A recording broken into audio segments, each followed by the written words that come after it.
Laetitia, est-ce que tu peux nous raconter le côté audacieux de ton arrière-grand-mère? Avec joie. Donc il y a ce modèle justement qui va être réédité très bientôt et qui est un motif d'origine qui a été dessiné en 72 et qui est incroyable parce que on voit la transparence moderne. Et c'est totalement... Enfin, là c'est le modèle d'aujourd'hui.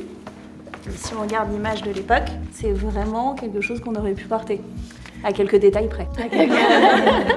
En effet, il y avait énormément d'audace dans ses créations, notamment le bonnet qui est entièrement transparent. Donc c'était quand même quelque chose au début des années 70 de laisser apercevoir totalement la poitrine. C'était des coupes qui étaient assez révolutionnaires pour l'époque. C'est quelque chose que personnellement je pourrais totalement porter et que même mes amis aujourd'hui me demandent souvent des modèles Simone Pérel et elles sont fans de la marque, donc ça montre vraiment l'audace qu'elle avait à l'époque.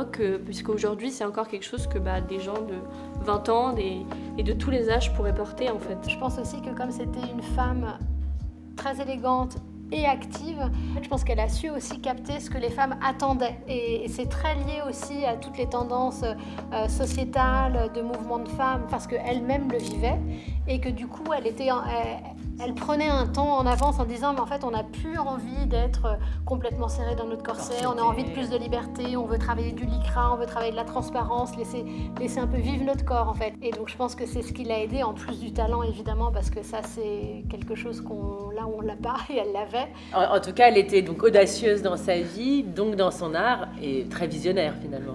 Tout à fait.